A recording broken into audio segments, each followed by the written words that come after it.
అందరికీ నమస్కారం. సంస్కృతి సంపద యూట్యూబ్ ఛానల్ తరపున అందరికీ స్వాగతం. జానపద కళలు, జానపద నృత్యాలు, కోలాటం, అందులో మార్గదేశీ లక్షణాలు రెండు.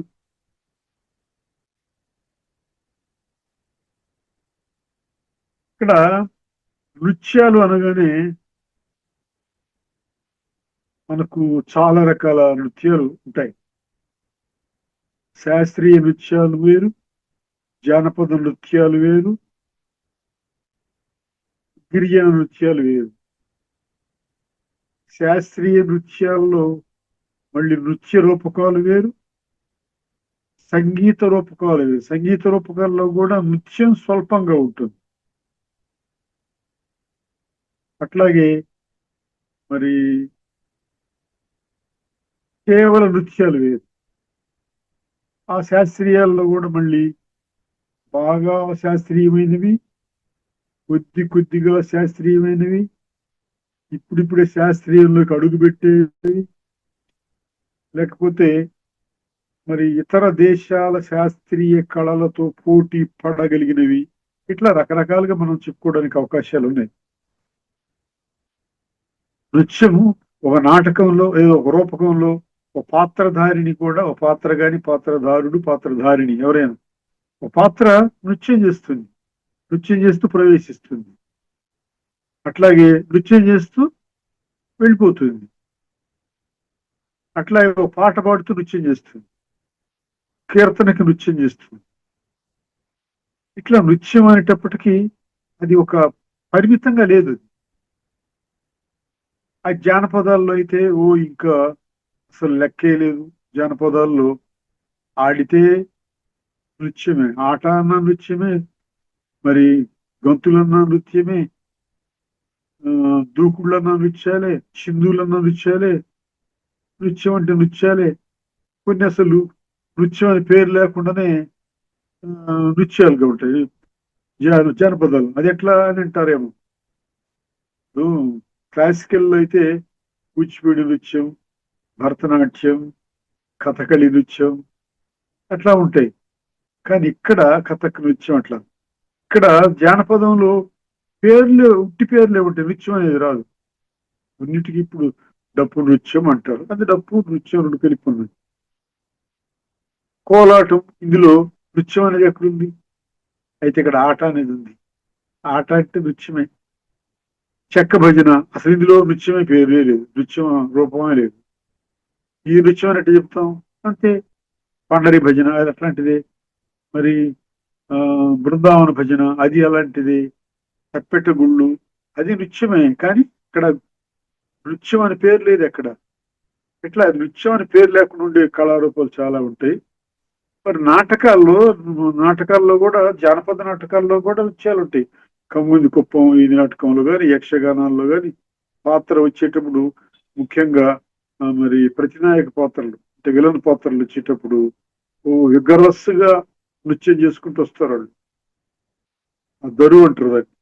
ఆ దరువులో పూర్తిగా అలిసిపోయేదాకా ఎగురుతారు. వాళ్ళు ఎంత ఆ నాటకాల్లో ఎంత భయంకరంగా ఉంటారంటే మోకాళ్ళ మీద రన్నింగ్ చేసినట్టు అంటారు, మోకాళ్ళ మీద పరిగెత్తినట్టు వేదికంతా కాసేపట్లో 4-5 రౌండ్లు చేసేస్తారు. పుట్టి మోకాళ్ళ మీదనే, మోకాళ్ళే ఉంటాయి, పాదాలు ఊరక భూమి కానిచ్చి ఉంటాయి, మోకాళ్ళ మీద దిగుతూ ఉంటారు. అంటే అంత బాగా వాళ్ళు అభ్యాసం చేస్తారు. అది నృత్యమే. నాటకంలో నృత్యం అది ఎప్పుడూ పాత్ర ప్రవేశంలోనే ఉంటుంది. అది అంత విగరస్ గా నృత్యం చేసేది ప్రతినాయక పాత్రే. మళ్ళీ నాయక పాత్ర అంత విగరస్ గా చేయరు. నాయక పాత్ర కూడా నృత్యం చేస్తారు. ఇది మన ప్రవేశం పెట్టేటప్పుడు ఆ దరువులో నృత్యం చేస్తుంటారు. కొద్దిపాటి నృత్యం చేస్తాడు నాయకుడు. ప్రతి నాయకుడు ఏంటప్పటికీ అసలు భూమి ఆకాశం రెండు బద్దలయ్యేట్టు ఏకమయ్యేట్టు చేస్తాడు. మామూలుగా పల్లెటూళ్ళలో భూమి మీద వేస్తారు కదా, దుమ్ములు వేస్తారు అనమాట. దుమ్ములు వేస్తే అంత దుమ్ములే పుచ్చుందంటారు చూడట్లా. అట్లాగే ప్రతినాయకుడి పాత్రలు ప్రవేశపెట్టినప్పుడు చాలా భయంకరమైన, అంటే కొంచెం భయం గులిపేవి, జుగుప్సవి, రకరకాల నేటి కొంచెం ఎబ్బెట్టుగా ఉండే విధానాలన్నీ ఆ, పాటిస్తారు. అంటే ఇక్కడ ఇప్పుడు ఒక ప్రతినాయక పాత్ర ప్రేక్షకుల్లో నుంచి వస్తారు. ఒక ప్రతినాయక పాత్ర ప్రేక్షకుల్లో నుండి వస్తూ ఒక నిప్పు ఊచ ఊచకి ఊచకి చివరిలో గుడ్డ పెట్టి ఉంటుంది, దానికి నిప్పు ఉంటుంది. కిరసనాయిల్ నోటి నుండి కిరసనాయిల్ పడతాడు, ఉఫ్ పడుకుంటూ వస్తాడు, పెద్ద మంటలతో వస్తాడు. అంటే రాక్షస పాత్రలు వచ్చేటప్పుడు ఎట్లాంటివి వస్తాయి, ఉప్పు అనగానే పెద్ద మంటలు వస్తాయి. రాక్షసుడు వస్తాడు చూడు, రాక్షసుడు వస్తుంటే ఇది మనకి నిప్పులు వస్తున్నాయి, మంటలు వస్తున్నాయి అంటారు, సినిమాల్లో చూపిస్తారు. అట్లాంటి టెక్నిక్లన్నీ వాడుతారు ప్రతినాయక పాత్రకి.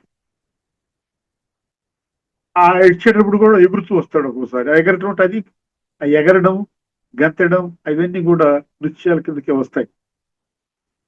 ప్రత్యేక నృత్యాలు వేరు, నాటకాల నుండి నృత్యాలు వేరు, కథారూపంలో కథాగానాల్లో కూడా నృత్యాలు ఉంటాయి. కథాగానాలు నృత్యాలు ఎట్లుంటాయి అనుకోవద్దు, కథాగానాలు నృత్యాలు ఎట్లుంటాయి అనుకోవద్దు, కథాగానాల్లో కూడా ఉంటాయి.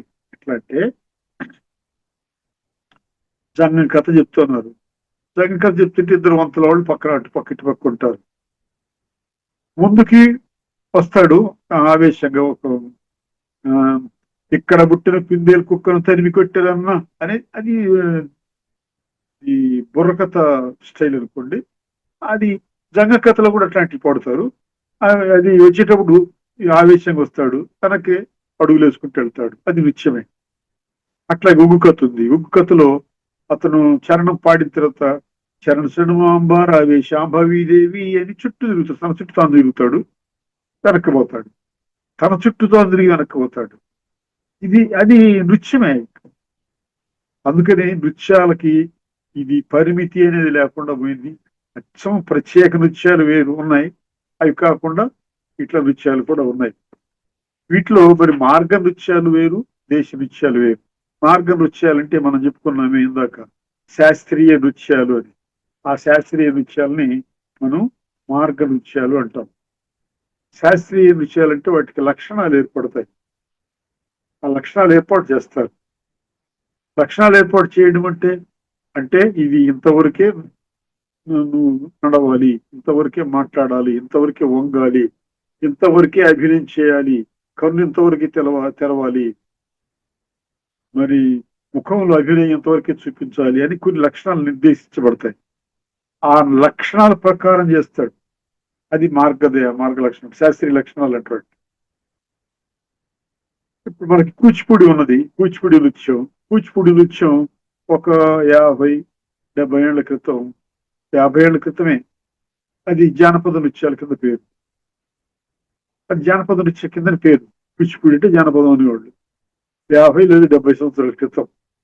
కూచిపూడి జానపదం అంటే వాళ్ళు ఏం చేసేవాళ్ళు, పగటి వేషాలు వేసుకుంటూ వెళ్ళి ఆ పగటి వేషాల దగ్గర నృత్యం చేసేవాళ్ళు. అది అట్లా వచ్చింది. దానికి చిన్న చిన్నగా నెమ్మదిగా నెమ్మదిగా నెమ్మదిగా మరి రూపం ఏర్పాటు చేసుకొని, అభినయాలు ఏర్పాటు చేసుకొని, మరి చక్కటి కీర్తనలు, దరువులు ఏర్పాటు చేసుకొని, ఆ దరువుల ప్రకారం నృత్యం చేసుకుంటూ, మరి ఆ దరువులకి నట్టు అంగం చక్కగా ఏర్పాటు చేసుకుని, ఆ నట్టు అంగంలో చక్కగా పాడుతూ, ఆ పాటకు అనుగుణంగా ఇక్కడ నృత్యం చేస్తూ, ఇది ఇది శాస్త్రీయ పద్ధతుల్లో ఎట్లా చేస్తారు అట్లా చిన్నగా నెమ్మదిగా శాస్త్రీయ పద్ధతిలోకి వచ్చారు. శాస్త్రీయ పద్ధతులు ఎప్పుడైతే ప్రదర్శించడం మొదలు పెట్టినారో దానికి లక్షణాలు వాళ్ళే రాసుకున్నారు, శాస్త్రీయ లక్షణాలు రాసుకున్నారు. కూచిపూడి నృత్యం అంటే ఇవాళ మరి భారతదేశంలో ఉన్న భరతనాట్యం, కథక్, కథకళి లాగే ఈ కూచిపూడి కూడా ఒక శాస్త్రీయ నృత్యంగా స్థిరపడింది. 70 సంవత్సరాల తర్వాత ఇప్పుడు స్థిరపడ 15-20 సంవత్సరాలైనా అది అంటే 50 సంవత్సరాలు తీసుకొని ఉండొచ్చు. ఏది దేశీ నుండి మార్గ లక్షణానికి రావడానికి ఒక 50 నుండి 70 70 సంవత్సరాలు తీసుకొని ఉండొచ్చు. కానీ అది వాడి శాస్త్రీయ కళే. కూచిపూడి నృత్యం అంటే వాళ్ళ శాస్త్రీయ కళే, కాదనడం లేదు. కానీ ఒకానొకప్పుడు అది జానపద కళే, జానపద నృత్యమే. చెప్పేవాళ్ళు జానపద నృత్యమేనని చెప్పేవాళ్లే చెప్పేవాళ్ళు. కూచిపూడి భాగవతులే చెప్పేవాళ్ళు. కూచిపూడి భాగవతం నుండి నృత్య కళాకారులు ఎప్పుడైతే మారారో ఆ నృత్యం కూడా మరి భాగవత నృత్యం నుండి శాస్త్రీయ నృత్యంగా మారింది. అది అంటే ఇక్కడ మార్గ నృత్యాలు అనడానికి ఉదాహరణగా చెప్తున్నాను. ఇప్పుడు భరతనాట్యం అన్నది, భరతనాట్యం మంచి శాస్త్రీయ నృత్యం. ఎప్పటి నుండి? భరతుడు ఏర్పడ్డప్పటి నుండి. అంటే భరతుని యొక్క నాట్య శాస్త్రానికి అనుగుణంగా నృత్య లక్షణాలను పాటించే నృత్యం కాబట్టి దానికి భరతనాట్యం అని పేరు వచ్చింది. ఈ భరతనాట్యం ఇప్పుడు ఎక్కడ, ఏ ప్రాంతం ఉంది? ఒకప్పుడు అది తెలుగుదే. అంటే దానిలో ఉండే దరువులు, కీర్తనలు అన్ని తెలుగువే. తెలుగు లిటరేచర్లోనే ఉండేవి. దరువులు కానీ, కీర్తనలు కానీ, పాటలు అవన్నీ తెలుగులోనే ఉండేవి. పూర్తి నృత్యం అంతా తెలుగులోనే నడిచేది, నటువంగం అంతా తెలుగులోనే నడిచేది. అయితే ఇవాళ తెలుగు వాళ్ళు మాది అని చెప్పరు. అది ఎందుకని? వీళ్ళు పట్టింపు పెద్ద ఏది పెట్టించుకోరు, పెద్ద మాది అని ముద్రేసుకొని కూర్చోరు. అయితే తెలుగు వాళ్ళకున్న లక్షణం అది, మాది, ఇది మాది అని ముద్రేసుకొని కూర్చోరు. పర్వాలేదు, మనం కూడా చేస్తున్నాం కదా అంటారు తప్ప. ఇప్పుడు తమిళియన్స్ ఏం చేస్తున్నారు? భరతనాట్యం మాది అంటున్నారు. మాది అంటే ఎందుకు అంటున్నారు? ఇప్పుడు భరతనాట్యంలో పాడే దరువులు కానీ, పాటలు కానీ అన్ని ఏంటి? తమిళంలో ఉన్నాయి, తమిళ భాషలో ఉన్నాయి. కానీ మొదట మనకి అది భరతనాట్యం అంతా తెలుగులోనే ఉండేది. అంటే అప్పట్లో ఈ ఇక్కడ నుండి ఆ తమిళం చివర, మాలయ కేరళ రాష్ట్రం చివరి దాకా, అంటే సముద్రాల దాకా, అంటే ఇవంతా ఇటు అరేబియా సముద్రం, ఇటు బంగాళాఖాతం, వెనక వైపు నుండే హిందూ మహాసముద్రం, ఈ 3 సముద్రాల మధ్యలో ఉండే ప్రాంతాన్ని అంతా కూడా తెలుగు రాజులు పరిపాలించారు. కాబట్టి ఆ తెలుగు రాజులు పోషించిన కళల్లో భరతనాట్యం ఒకటి. అట్లా భరతనాట్యం తెలుగు రాజులు పోషించడం వల్ల తెలుగులో కీర్తనలు, పాటలు, దరువులు ఏర్పాటు చేసుకున్నారు. నట్టువంగు అంతా కూడా తెలుగులో వచ్చింది. అయితే తర్వాత ఏమైందంటే, మద్రాసు ముఖ్య పట్టణంగా ఏర్పడిన రాష్ట్రాల్లో మద్రాసులో ఎక్కువగా ఈ సంగీత విద్వాంసులు ఉండేవాళ్ళు, అట్లా నృత్య కళాకారులు ఉండేవాళ్ళు. రాష్ట్ర ముఖ్య పట్టణం కాబట్టి అందరూ అక్కడికి చేరారు, అక్కడ స్థిరపడిపోయినారు. దాంతో ఏమైంది, అక్కడ వాళ్ళందరూ రాష్ట్రం మద్రాసుని 2 రాష్ట్రాలుగా విడగొట్టినప్పుడు, తెలుగు రాష్ట్రాలు వేరు చేసినప్పుడు, తెలుగు వాళ్ళని వేరు చేసి మద్రాసు తమిళానికి ఇచ్చినప్పుడు అక్కడ వాళ్ళందరూ అక్కడే ఉండిపోయినారు. ఎక్కువ పుట్టించే వాళ్ళందరూ ఏంది, వాళ్ళ తర్వాత జనరేషన్లో వాళ్ళందరూ తమిళంలో పాటలు, కీర్తనలు, దరువులు వేసుకొని భరతనాట్యాన్ని తమిళ నాట్యం కింద మార్చుకున్నారు. వాళ్ళు అట్లా డుప్పుకోరు, మళ్ళా పోట్లాట్టుకొస్తారు. ఎవరు చెప్పారు మీకు? తమిళ మొదటి నుంచి మాది భరతనాట్యమే, మొదటి నుంచి ఉంది మా దగ్గర. ఇంకా కావాలంటే శిలప్పదిగారం దగ్గర నుంచి ఉన్నాయని చెప్తారు వాళ్ళు. ఎందుకని? వాళ్ళకి పట్టుదల ఎక్కువ, మన అనే పట్టుదల వాళ్ళకి ఎక్కువ. ఆంధ్రులకి అంత పట్టుదల లేదు, లిబరల్ ఎక్కువ వీళ్ళకి. వీళ్ళంతా ఎక్కువ శాంతి స్వరూపులు, అందరికీ స్వేచ్ఛ ఇస్తారు. అందరికీ అందరి దగ్గర ఇది పట్టింపులు ఉండవు వీళ్ళకి. అందువల్ల భరతనాట్యం, చక్కటి భరతనాట్యం ఏమో వాళ్ళు తీసుకెళ్లారు. ఎవరు? తమిళియన్స్. చక్కటి యక్షగానాన్ని ఏమో కర్ణాటక వాళ్ళు హస్తగతం చేసుకున్నారు. ఈ యక్షగానం కూడా తెలుగు వాళ్ళదే. ముఖ్యంగా 1600 నుండి 1675 దాకా మరి తంజావూరు పట్టణాన్ని ముఖ్య పట్టణంగా చేసుకొని తెలుగు నాయక రాజులు పరిపాలించారు. ఆ సమయంలో వాళ్ళు డెవలప్ చేశారు యక్షగానాలు. స్వయంగా రాజులే వేషాలు వేసి, రాజులే ప్రయోగాలు చేసి, స్వయంగా వాళ్ళు యక్షగానాలు రాశారు, అచ్చు వేశారు, స్వయంగా వాళ్ళు పాత్రలు వేశారు, వాళ్ళు పాడారు, సంగీతం నేర్చుకొని పాడారు. నృత్యం చేశారు, ఇది చేశారు. యక్షగానం తర్వాత ఏమైంది? ఆ యక్షగానాలని కర్ణాటక వాళ్ళు చాలా చాలా జాగ్రత్తగా వాటిని యథాతథంగా ఇది ఆ పాత యక్షగానాన్ని యథాతథంగా పాడుకుంటూ పాడుకుంటూ కన్నడంలోకి మార్చుకొని వేషాన్ని మార్చారు, భాషను మార్చారు. భాష ఇప్పుడు అంతా కన్నడంలో ఆ దరువులు లేకపోతే ఆ కీర్తనలు అవన్నీ వచ్చిన ఇదంతానేమో కన్నడంలో ఉంటది. ఆ ఆహార్యం పూర్తిగా మార్చేశారు. పూర్వపు రోజుల ఆహార్యం కాకుండా వీళ్ళు ప్రత్యేకంగా ఒక ఆహార్యం చేసుకున్నారు. దానిలో ఒక ఆయన బాగా కృషి చేసి ఆయనకు పెద్ద అవార్డు వచ్చింది. ఆ అవార్డు వస్తే ఆ అవార్డు తీసుకొని ఆయన ఏం చేశాడు, గవర్నమెంట్ దగ్గర తీసుకుంటే నీకేం కావాలి కోరుకో అన్నాడు. ఏమొద్దు నాకు అన్ని స్కూళ్ళలో యక్షగానం పెట్టమన్నాడు. లేదా యక్షగానం స్కూళ్ళు పెడితే వాటికి డబ్బులు ఇవ్వండి, మాస్టర్లు నియమించండి అన్నాడు. పెట్టుకోకపోయినా అన్నాడు. అట్లా యక్షగానానికి స్కూళ్ళు ఏర్పడ్డాయి కర్ణాటకలో. అంటే ఈ ఆంధ్రుల వాళ్ళ కళల్ని ఒక్కొక్కళ్ళు ఎట్లా తీసుకెళ్తున్నారు చోట. ఉదాహరణ చెప్తున్నాను. ఈ యక్షగానం మొదట మార్గగా ఏర్పడ్డది.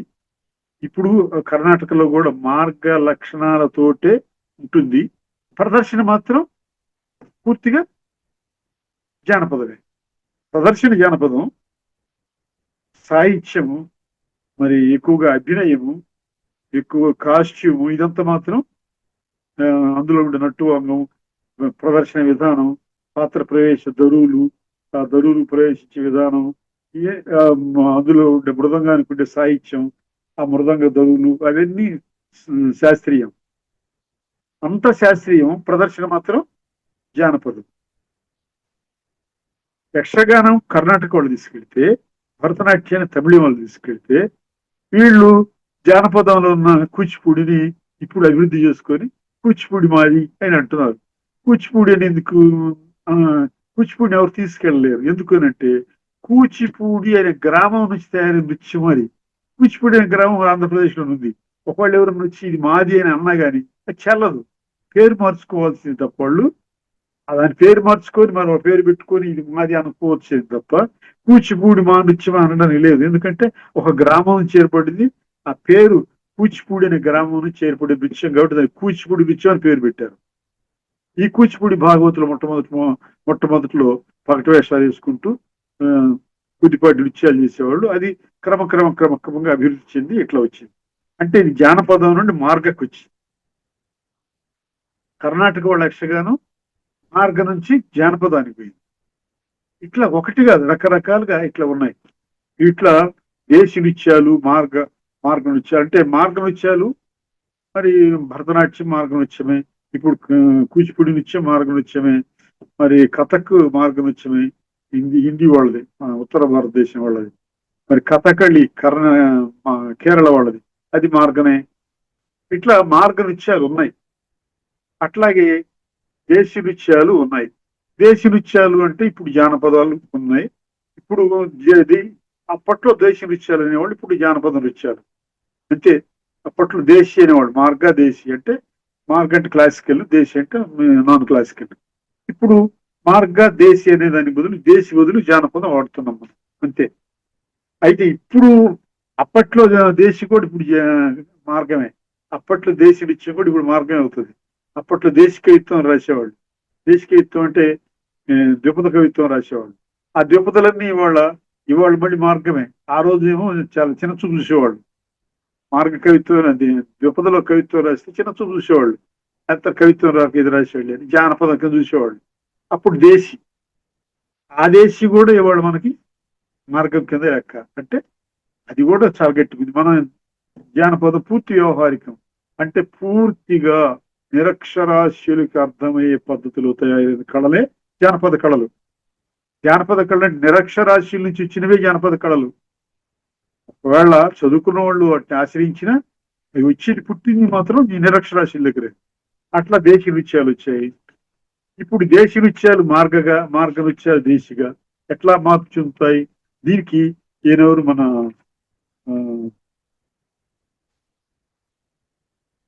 రుద్రరత్నావళి రాశాడు, జాయప్సేనాని అంటే రాణి రుద్రమదేవి మేనమామ. ఆయన గజ సైన్యాధ్యక్షుడు.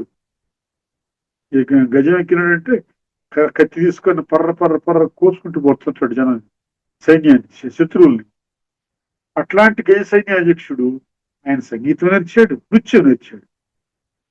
అంతేకాదు ఆయన 28 కళారూపాలని, దేశీ కళారూపాలని, వాటికి లక్షణాలు నిర్దేశించి వాటి స్కూళ్లు పెట్టించి మార్గ నృత్యాలకు మార్చాడు. 28 కళారూపాలు, 28 నృత్యాలు, ప్రత్యేకంగా నృత్యాలు, 28 నృత్యాలకి, దేశ నృత్యాలకి లక్షణాలు రాసి ఆయన స్వయంగా రాశాడు. రాసి కొంతమంది పండితులు కూర్చోబెట్టుకుని రాయించి మార్గ లక్షణాలు రాయించి మార్గంగా మార్చి వాటికి స్కూళ్లు పెట్టించి శిక్షణ ఇప్పించాడు. అట్లాంటిదే ఈ పేరిణి. ఇవాళ పేరిణి అని నటరాజ రామకృష్ణ గారు సంస్కరించారే. అంటే సంస్కరించడం అంటే ఎట్లా అంటే దేవాలయాల మీద ఉండే నృత్య భంగిమలను బట్టి ఆయన నృత్యంగా తయారు చేశాడు. ఇది ఎంత పెద్ద కళ చూడండి. నృత్యాన్ని దేవాలయాల మీద నృత్య భంగిమలన్నిటి వేశారు. ఈ భంగిమల ఆధారంగా మళ్ళీ నృత్యాన్ని క్రియేట్ చేశాడు ఈయన. వాళ్ళెంత కష్టపడ్డారో ఈయనంతే కష్టపడ్డాడు. జన్మధన్యం, చిన్న విషయం కాదు.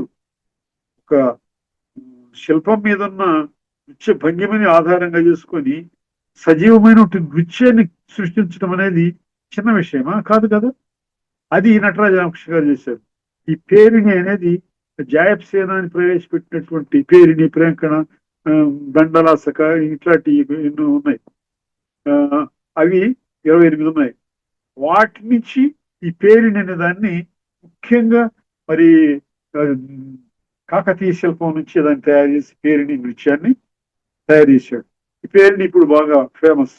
ఇది ఇక్కడ హైదరాబాద్ లో కానీ, వరంగల్ లో కానీ, తెలంగాణ ప్రాంతాల్లో పేరిణి అంటే పెద్ద క్రేజ్ ఉన్న నృత్యం. పూర్తిగా మార్గ నృత్యమే. అయితే అది దేశీ నృత్యము. మొదట జాయప సేనాని దాన్ని మార్గంగా లక్షణాలు సృష్టించి చేశాడు. ఈ లక్షణాలు ఎక్కడున్నాయి? ఆయన ఒక నృత్యరత్నావళి పుస్తకం రాశారు. ఆ నృత్యరత్నావళిలో ఉన్న పుస్తకాల్లో ఈ లక్షణాలన్నింటి పొందుపరిచాడు. ఈ నటరాజ రామకృష్ణ గారు ఈ లక్షణాలను చూసి, అక్కడ బొమ్మలను చూసి ఈయన పిల్లలు తయారు చేశాడు. అంటే ఆ బొమ్మల్ని, ఈ లక్షణాలను చూసి, నృత్యరత్నావళిలో ఉండే లక్షణాలను చూసి,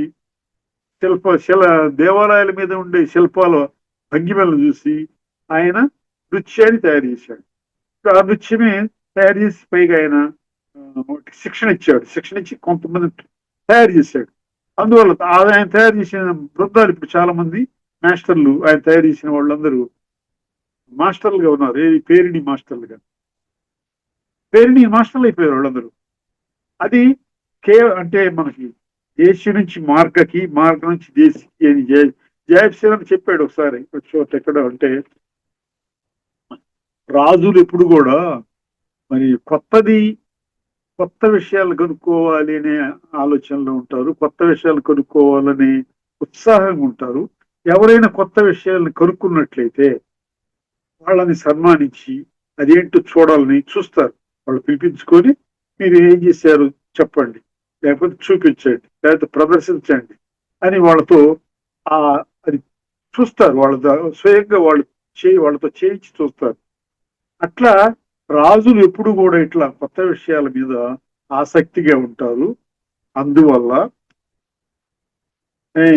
దేశీ నృత్యాలకి మార్గ లక్షణాలను తయారు చేసి మార్గ నృత్యాలుగా మార్చవచ్చు. భూతకాలంలో ఉండే నృత్యాలని మరి వర్తమాన కాలంలోకి మార్గ నృత్యాలుగా లక్షణాలను నిర్దేశించి మార్గ నృత్యాలుగా తయారు చేశాము. భవిష్యత్తులో ఎట్లుంటుందో తెలియదు. మళ్ళీ ఆ మాట కూడా ఆయన చెప్పారు. భవిష్యత్తులో ఎట్లుంటుందో తెలియదు. ఇవాళ మాత్రం భూతకాలం నుంచి తీసుకున్న దేశీ నృత్యాలకి మార్గ లక్ష్యాలని సృష్టించాము.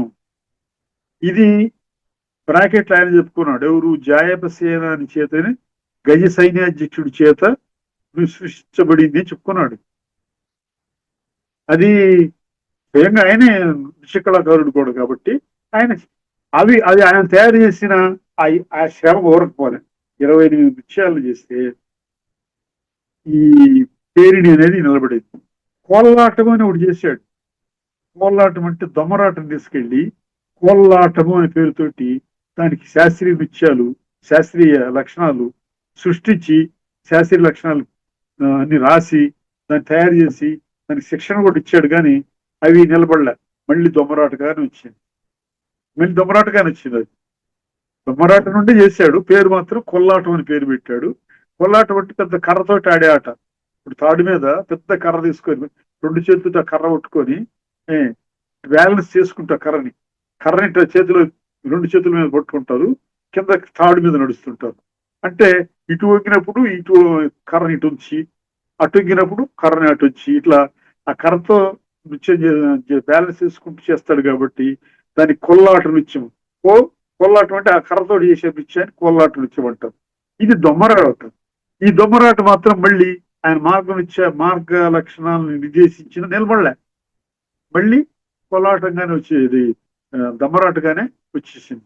దొమ్మరి ఆట ఇప్పుడు మనం చూస్తుంటాం బజార్లలో. దొమ్మరి ఆట చిన్నపిల్లలతోటి తాడు మీద నడిపిస్తుంటారు. పెద్దోళ్ళేమో ఇనప రాడ్డు ఇక్కడ ఈ నాము గొంతులో పెట్టుకొని ముంచుతారు. నోట్లోకి కత్తులు దూర్చుకొని మళ్ళీ తీస్తారు. అట్లాగే పొట్ట మీద పెద్ద బండ పెట్టి దాన్ని శుచితో పగలగొట్టిస్తారు. ఇట్లా రకరకాల ఒకటి కాదు. అంటే శారీరక ఇది నృత్యాలు ఉన్నాయి.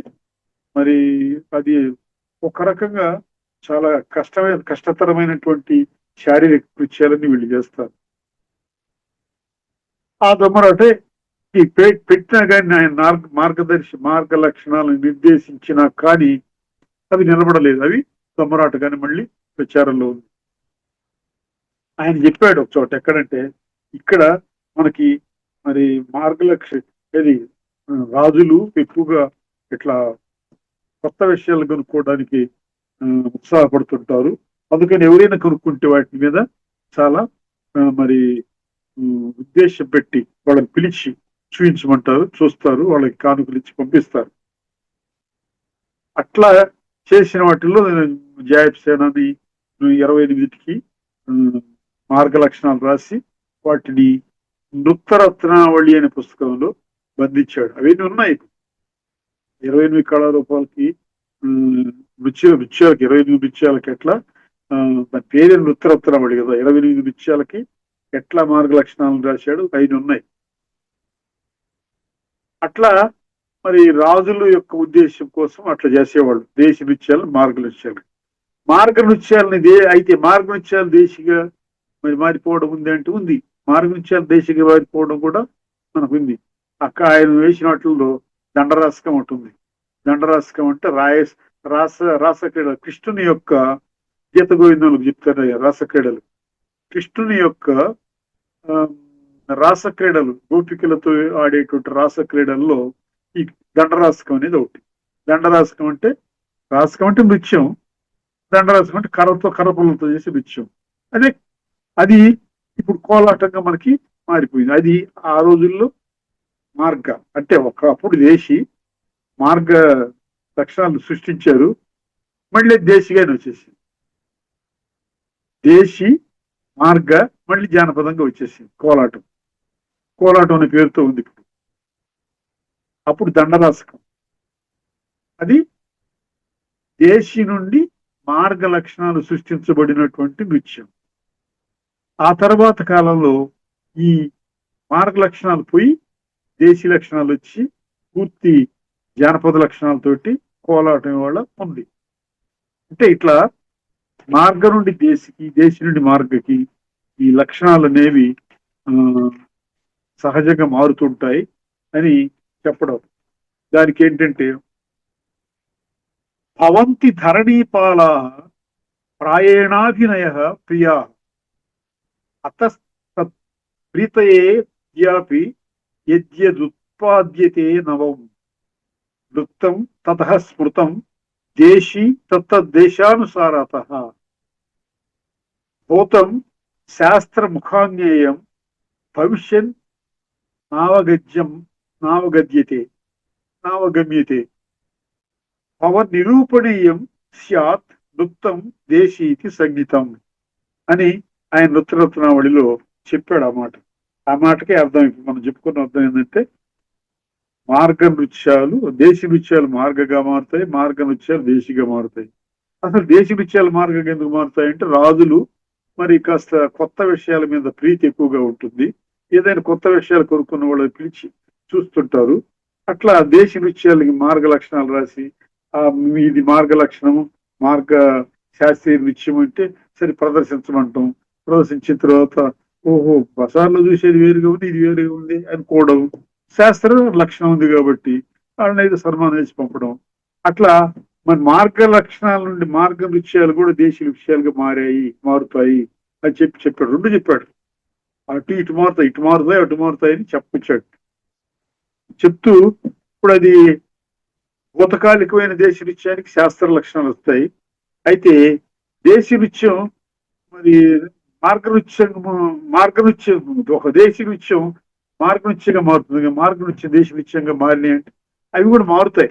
అయితే మన దేశ నృత్యం మార్గనృత్యంగా మారినప్పుడు వాటికి పాఠశాలలు పెట్టి శిక్షణ ఇచ్చారు. కానీ మార్గనృత్యం దేశ నృత్యంగా మారినప్పుడు వాటి శిక్షణ ఇవ్వరు. ఎందుకనంటే ఇది పామరులలో పోద్ది. మార్గ అనుకరించబడుతూ పామరులు పోయి వాళ్ళు సొంతంగా ఆడుకుంటారు. సొంతంగా అనుకరించి ఆడేది అది. దానికి ఇంకా ప్రత్యేక శిక్షణలు ఉండవు. మంచి లక్షణాలను తీసి పక్కన పెట్టేసి ఊరికి ఎగిరే దానికి వాళ్ళు శిక్షణ ఇచ్చుకోరు.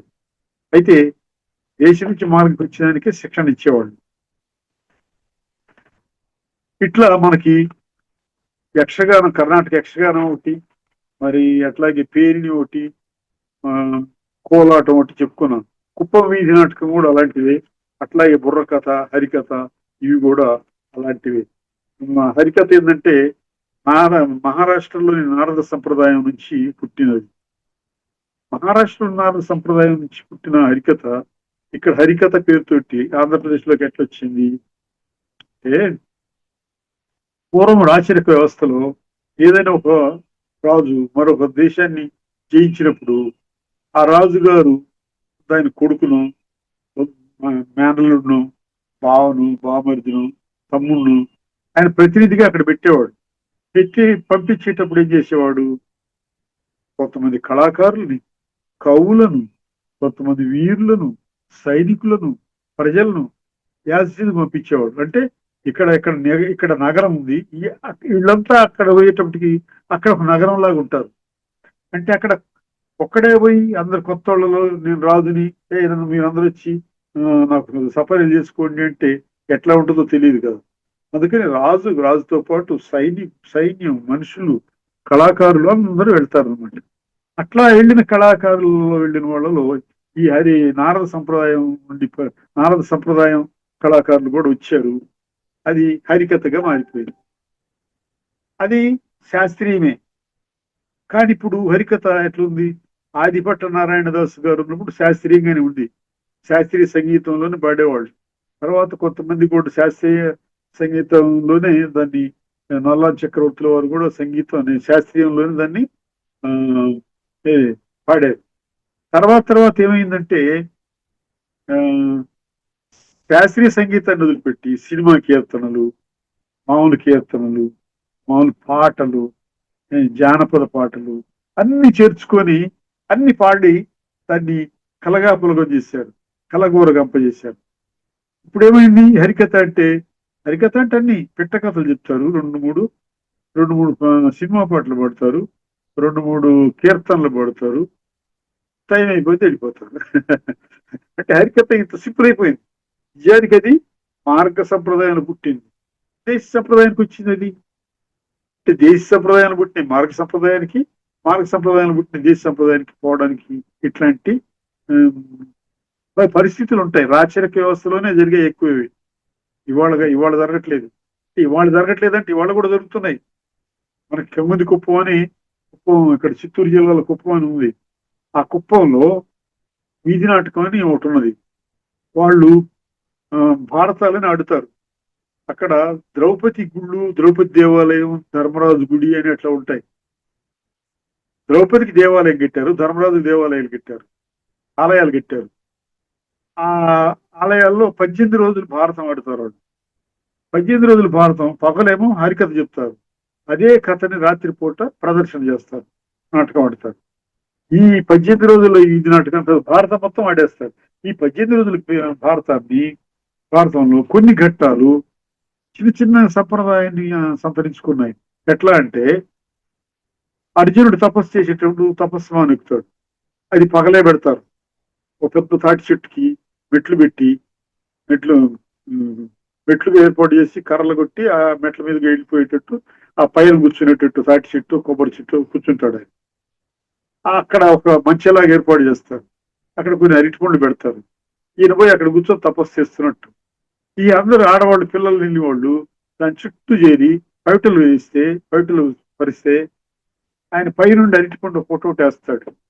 ఎవరి పవిటలో అయితే అరటిపండు పుడుతుందో వాళ్ళ పిల్లలు పుడతారని నమ్మకం ఎక్కువ అది ఇక్కడ ఆ సంప్రదాయం. అట్లాగే ఆయన ఎక్కేటప్పుడు దిగేటప్పుడు ఆయన కాళ్ళ మీద పెట్టి నమస్కారాలు చేస్తుంటారు. ఎందుకని ఆయన అంటే తపస్సు ఎక్కితే చాలా తపస్సు చేస్తున్నాడు కాబట్టి చాలా పవిత్రంగా ఉంటుంది అని. అది చిన్న ఏది వీధి నాటకం అంటే జానపద నాటకం. జానపద నాటకంలో సంప్రదాయం జొరబడింది. ఈ సంప్రదాయం చిన్న చిన్నగా ఏమైంది, అది ఒక ముక్కుగుళ్ళలాగా అయిపోయింది. ద్రౌపది తిరునాళ్ళు అంటే ఇప్పుడు కొబ్బరికాయలు కొట్టడం, ఆ ఏది అర్జునుడి యొక్క తపస్సు ఎక్కేటప్పుడు కొబ్బరికాయలు కొట్టడం, దీపారాధనలు నిర్మించటం, రకరకాల ప్రసాదాలు పంచిపెట్టడం ఉంటుంది. అట్లాగే భీమ దుర్యోధనల యుద్ధం రోజున పెద్ద గుండం నిప్పుల గుండం చేస్తారు. ఆ నిప్పుల గుండం కాలిపోయిన తర్వాత ఆ బూడిద తలాకాసు తీసుకెళ్లి పవిత్రంగా దాచుకుంటారు. ఆ బూడిద పెట్టుకుంటే సర్వ రోగాలు పోతాయి, ఆ బూడిద ఇంట్లో ఉంటే చాలా మరి మంచి జరుగుతుంది నమ్మకాలు. అది నమ్మకం. అక్కడ చిన్న చిన్న కొన్ని సంప్రదాయ విధానాలు చోటు చేసుకుంటున్నాయి. అంటే జానపదంలో సంప్రదాయ విధానాలు చోటు చేసుకున్నాయి. పూర్తిగా అదేమి మార్గంగా మారిపోలేదు, కానీ కొన్ని కొన్ని సంప్రదాయ విధానాలు చేరిపోయాయి. అట్లాగే బలిబండి, భీముడు బకాసురుడి కోసం భోజనాన్ని తీసుకెళ్ళేదని బలిబండి అంటారు. ఆ బలిబండిలో అన్నం తీసుకెళ్తారు, జనం వెళ్తారు, అక్కడ పోయి అందరు అన్నం తింటారు. ఆడ కాస్త యుద్ధం సీన్ చేస్తారు, బకాసురుడు చంపినట్టు వేస్తారు. ఇది పగలే జరుగుతుంది. ఈ పగల జరిగే వాటిలో ఇట్లాంటి సంప్రదాయాలు చేరిపోతున్నాయి. ఎట్లా అంటే సంప్రదాయం దేశి మార్గదేశిగా మారుతూ ఉంటుంది అనడానికి చిన్న ఉదాహరణలు మాత్రం పేర్కొనబడ్డాయి. స్వస్తి.